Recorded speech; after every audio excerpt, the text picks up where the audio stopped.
Hello guys, स्वागत है आप लोगों का हमारे चैनल हैकरएक्स हैकर में। तो जैसे कि आप लोगों को पता है कि मैंने पिछले वीडियो में गाइस कैसे कंप्यूटर काम करता है इस चीज़ को एक्सप्लेन किया था।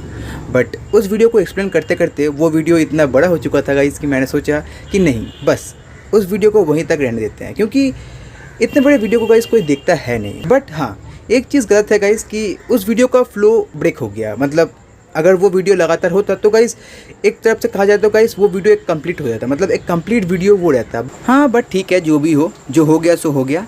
इन सबको रखते हैं साइड में और चलिए गाइस स्टार्ट करते हैं आज के वीडियो को, जो कि है कंप्यूटर कैसे काम करता है पार्ट 2। और इस वीडियो में मैं कोई ज़्यादा नौटंकी नहीं करूँगा, एकदम डायरेक्टली इस वीडियो को स्टार्ट करता हूँ।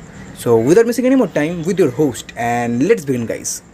तो जैसे कि मैंने आप लोगों को पिछले वीडियो में एक्सप्लेन किया था कि कंप्यूटर का पार्ट्स क्या क्या है, मतलब CPU, hard disk, input devices, output devices और जितने भी सारे पार्ट्स हैं। मतलब जितने भी सारे पार्ट्स नहीं, मेनली वो 4 पार्ट्स जो कि है CPU, hard disk, input and output device और आपका रैम।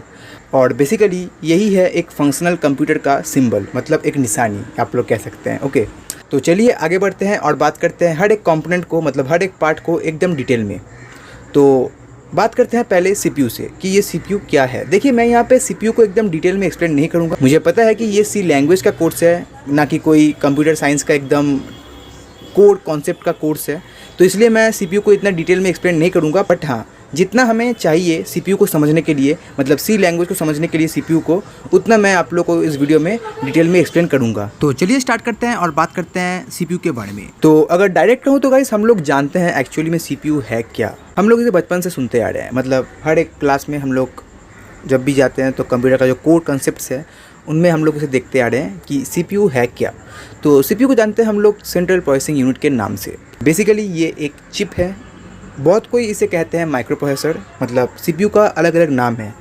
कोई इसे कहता है इंटीग्रेटेड सर्किट यानी कि एक आईसी, कोई इसे कहता है माइक्रो प्रोसेसर, कोई इसे कहता है एक चिप और कोई इसे कहता है आपका एक सिर्फ प्रोसेसर। बेसिकली ये कंप्यूटर के अंदर का एक बहुत ही मेन पार्ट है। मेन पार्ट से मेरा कहने का मतलब है गाइस कि जितने भी सारे कंप्यूटेशनल टास्क है, मतलब जितने भी सारे प्रॉब्लम्स है, जितने भी सारे आपके इंस्ट्रक्शंस है, बेसिकली इंस्ट्रक्शंस को ही एग्जीक्यूट करने के लिए सीपीयू काम आता है। तो अगर इतना बात ना घुमाऊं और सीधा बात करूँ तो guys, CPU is basically use for to execute instructions line by line. और ये लाइन बाय लाइन का मतलब क्या है, मैं इसे आप लोग को थोड़ी देर में एक्सप्लेन करता हूँ। ओके, बट अभी के लिए समझते हैं गाइस कि सीपीयू एक बहुत ही इंपॉर्टेंट पार्ट है जो कि रिस्पॉन्सिबल है जितने भी सारे कंप्यूटेशनल टास्क को परफॉर्म करने के लिए। तो देखा जाए तो सीपीयू का 2 ही मेन कंसेप्ट है। पहला तो ये इंस्ट्रक्शंस को लाइन बाय लाइन एग्जीक्यूट करता है, और सेकंड, जितने भी सारे एप्लीकेशन, सॉफ्टवेयर्स या गेम्स या फिर जितने भी सारे आपके एप्लीकेशंस हैं उन सबको एग्जीक्यूट करने का काम आपका करता है सीपीयू। तो ये था एक ओवरऑल सीपीयू के बारे में, मतलब जो चीज़ हमें जानना चाहिए था सी लैंग्वेज को पढ़ते समय, वो चीज़ मैंने आप लोगों को समझा दिया।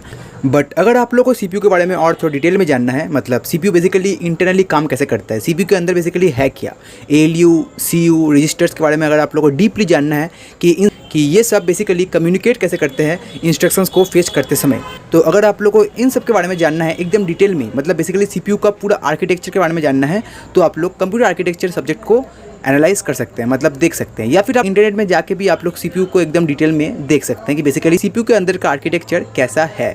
बट अभी के लिए मैं आप लोगों से इतना कहता हूँ कि सी लैंग्वेज के लिए सीपीयू का कंसेप्ट इतना ही बहुत ही ज़्यादा है। चलिए बात करते हैं नेक्स्ट टॉपिक के बारे में, जो कि है आपका रैम। तो रैम एक बहुत ही अमेजिंग सा डिवाइस, बेसिकली ये एक ओल्डेस्ट डिवाइस है। मतलब जब आपका हार्ड डिस्क भी नहीं आया था, मतलब जब आपका जो 1 TB 2 TB जो आप लोग हार्ड डिस्क जानते हैं, जब वो भी नहीं आया था, तब आपका रैम सबसे ज़्यादा यूज़ होता था किसी भी कंप्यूटर में। मतलब रैम आप कह सकते हैं सबसे ओल्डेस्ट मेमोरी डिवाइस है किसी भी कंप्यूटर के अंदर का, और इस पार्ट को हम लोग अभी भी यूज़ कर रहे हैं हर एक सिस्टम में। अगर हम लोग बात करें कंप्यूटर में, लैपटॉप में, फ़ोन में, मतलब हर एक चीज़ में आपका रैम होता है, क्योंकि विदाउट रैम हम लोग किसी भी प्रोग्राम को एग्जीक्यूट नहीं कर सकते। अगर हमें किसी प्रोग्राम को एग्जीक्यूट करना है तो फर्स्ट ऑफ ऑल हमें उस प्रोग्राम को, मतलब उस प्रोग्राम की कॉपी को रैम के अंदर लाना पड़ेगा, तभी सीपीयू उस रैम से उस प्रोग्राम के कॉपी को लाइन बाय लाइन एग्जीक्यूट कर पाएगा। तो देखिए, यही से मेन कॉन्सेप्ट शुरू होता है। तो एक काम करते हैं, मैं इसे एक एग्जांपल से आप लोगों को समझाता हूँ। सपोज कि आप लोगों ने कंप्यूटर में नोटपैड को ओपन किया है, ठीक है। नोटपैड एक एप्लीकेशन है, उस एप्लीकेशन को आप लोगों ने ओपन किया है डबल क्लिक करके। जैसे ही आप लोगों ने उस प्रोग्राम को डबल क्लिक किया, उस प्रोग्राम का एक कॉपी आपके रैम में आ जाता है। और जैसे ही वो कॉपी रैम के अंदर आता है, CPU उसे एग्जीक्यूट करने का काम स्टार्ट करता है। किस तरीके से? Line by line. तो जैसे कि मैंने आप लोगों को कुछ देर पहले कहा था कि CPU का एक ही मेन काम है और वो है इंस्ट्रक्शंस को लाइन बाय लाइन एग्जीक्यूट करने का। तो सॉफ्टवेयर बेसिकली कुछ भी नहीं है, सॉफ्टवेयर एक बेसिकली ग्रुप ऑफ इंस्ट्रक्शन है। तो उस ग्रुप ऑफ इंस्ट्रक्शन को एग्जीक्यूट करने का काम, मतलब लाइन बाय लाइन एग्जीक्यूट करने का काम आपका कौन करता है? उस काम को करता है आपका CPU। बस यही मेन कंसेप्ट है, CPU और रैम का यही मेन कंसेप्ट है, सिंपल वे में।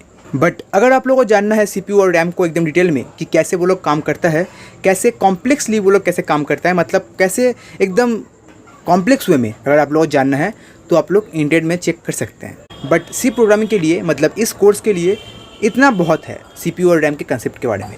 तो अब चलिए बात करते हैं गाइस नेक्स्ट पार्ट के बारे में कंप्यूटर का, और वो है आपका हार्ड डिस्क। तो जैसे कि मैंने आप लोगों को कुछ देर पहले कहा था कि जिस प्रोग्राम को, मतलब किसी भी प्रोग्राम को अगर हम लोग डबल क्लिक करते हैं, उस प्रोग्राम का एक कॉपी आता है रैम में, और जैसे ही उस प्रोग्राम का कॉपी आता है रैम में, CPU स्टार्ट करता है उसे एग्जीक्यूट करना line by line. But actually में गाइस सवाल ये आता है कि वो प्रोग्राम आता कहाँ से है। मतलब देखिए, हम लोगों ने उस प्रोग्राम को डबल क्लिक किया और उस प्रोग्राम का एक कॉपी रैम के अंदर आया, तो गारंटी वो प्रोग्राम कहीं पे स्टोर होगा, तभी तो उसका कॉपी आया होगा रैम पे।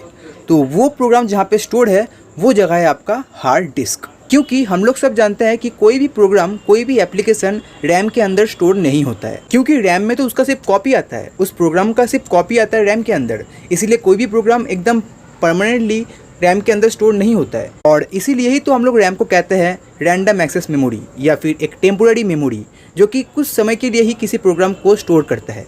क्योंकि जैसे ही हम लोग किसी प्रोग्राम को डिलीट कर देते हैं या फिर उस प्रोग्राम को क्लोज कर देते हैं, तभी उस प्रोग्राम का कॉपी रैम से इरेज हो जाता है। और या फिर जैसे ही हम लोग कंप्यूटर को ऑफ कर देते हैं तो वो प्रोग्राम रैम से इरेज हो जाता है या फिर डिलीट हो जाता है। But in the case of hard disk एक परमानेंट स्टोरेज डिवाइस है जहाँ से कोई भी प्रोग्राम डिलीट नहीं होता है, क्योंकि वो एक परमानेंट स्टोरेज डिवाइस है। और यही चीज़ तो हम लोग के साथ हर समय होता है कि मान लीजिए कोई प्रोग्राम चलते चलते क्रैश कर जाता है या फिर लैग करता है, या फिर कोई गेम चलते चलते हैंग होना स्टार्ट हो जाता है, और तभी हम लोग उस गेम को कट कर देते हैं। तो वो गेम सिर्फ रैम से इरेज हुआ है, रैम से डिलीट हुआ है, ना कि हार्ड डिस्क से।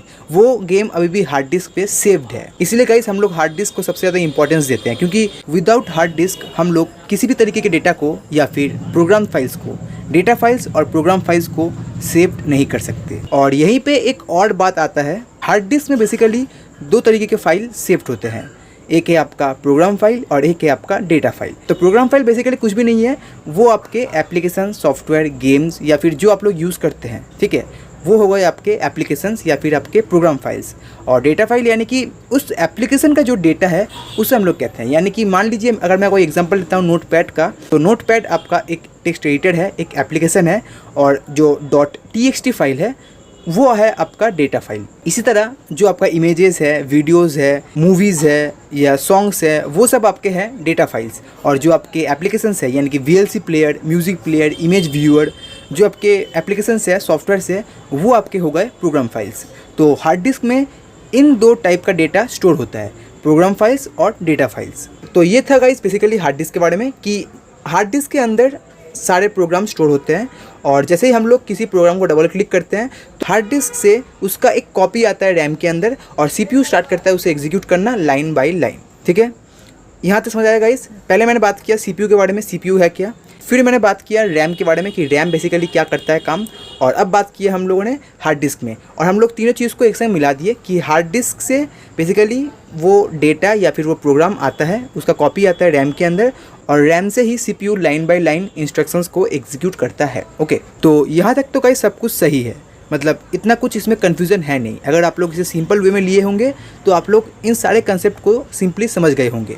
तो मेन कंसेप्ट तो गाइस क्लियर है।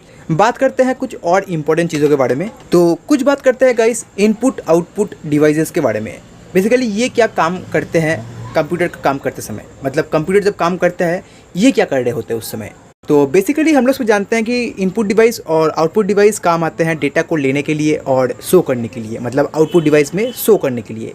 बट इनके सिवा और दो डिवाइसेस भी है इनके साथ, एक है आपका इनपुट बफर और एक है आपका output buffer. Basically input buffer और आउटपुट बफर ऐसा कुछ भी नहीं है, मतलब कोई ऐसा इंपॉर्टेंट कंसेप्ट नहीं है, बट जब कंप्यूटर काम करता है तब ये भी इन्वॉल्व होते हैं। बेसिकली इनपुट बफर काम तब आता है जब CPU को किसी डेटा का ज़रूरत पड़ता है। तो उस डेटा को कुछ समय के लिए स्टोर करने के लिए उस डेटा को मतलब इनपुट डिवाइसेस के हेल्प से जो डेटा हम लोग देते हैं उस डेटा को कुछ समय के लिए स्टोर करने के लिए वो डेटा इनपुट बफर पे स्टोर होता है। और जब CPU को चाहिए उस डेटा को इंस्ट्रक्शंस को एग्जीक्यूट करने के लिए तो वो उस डेटा को CPU को दे देता है। सिर्फ इतना उसका काम है और वही काम है आउटपुट बफर का। आउटपुट बफर कुछ समय के लिए उस डेटा को शो करता है और जैसे ही उस डेटा का काम ख़त्म हो जाता है वो डेटा वहाँ से इरेज हो जाता है। तो अब जाके गाइस ये वीडियो कंप्लीट हुआ, मतलब ये टॉपिक बेसिकली कंप्लीट हुआ कि कंप्यूटर कैसे काम करता है। और हाँ, मुझे पता है गाइस कि कुछ कंसेप्ट आप लोगों को अभी भी समझ नहीं आए होंगे, जैसे कि इंस्ट्रक्शंस बेसिकली है क्या। मतलब जैसे कि मैंने कहा था कि CPU इंस्ट्रक्शंस को लाइन बाय लाइन एग्जीक्यूट करता है, तो वो बेसिकली इंस्ट्रक्शंस है क्या। और जैसे कि मैंने कहा कि प्रोग्राम्स, सॉफ्टवेयर्स और कुछ भी नहीं है, एक ग्रुप ऑफ इंस्ट्रक्शन है। तो वो ग्रुप ऑफ इंस्ट्रक्शन बेसिकली है क्या, मतलब प्रोग्राम क्या है। मुझे पता है गाइस आप लोग अभी भी बहुत ज़्यादा कंफ्यूज हुए होंगे। तो मैं गाइस आप लोगों से इतना कहूँगा कि इतना टेंशन मत लीजिए। जैसे कि मैंने कहा था आप लोगों से कि शुरुआत के जो वीडियोस होंगे, मतलब जो फंडामेंटल वीडियोस होंगे, वो बेसिकली बिगिनर्स लोगों के लिए होंगे जो कि एकदम कोर कॉन्सेप्ट में जाते हैं, ठीक है। तो मैं इन सारे टॉपिक्स को एक्सप्लेन करूँगा कि इंस्ट्रक्शंस क्या है, प्रोग्राम क्या है। तो अभी के लिए गाइस मैं इतना कहूँगा कि थोड़ा वेट कीजिए और नेक्स्ट वीडियो का वेट कीजिए। हाँ, बस मैं अभी के लिए इतना कह सकता हूँ कि नेक्स्ट वीडियो में ही हम लोग जान सकते हैं कि कंप्यूटर के अंदर नंबर्स किस तरीके से रिप्रेजेंट होते हैं, यानी कि नंबर सिस्टम, कंप्यूटर का नंबर सिस्टम हम लोग नेक्स्ट वीडियो में देखने वाले हैं। और उसी कंसेप्ट के बाद से गाइस आप लोग समझ सकते हैं कि कंप्यूटर में डेटा किस तरीके से स्टोर होता है। ओके, जो नंबर्स हैं कंप्यूटर के अंदर किस तरीके से स्टोर होते हैं। तो आई थिंक उस वीडियो को आप लोग एकदम भी मिस मत कीजिएगा, क्योंकि वो वीडियो बहुत ही फाउंडेशनल टॉपिक्स है, ठीक है। क्योंकि वो वीडियो एक बहुत ही फाउंडेशनल टॉपिक है, ठीक है। तो आज के लिए इतना ही, फिर मिलता है नेक्स्ट वीडियो में। तब तक के लिए बाय बाय।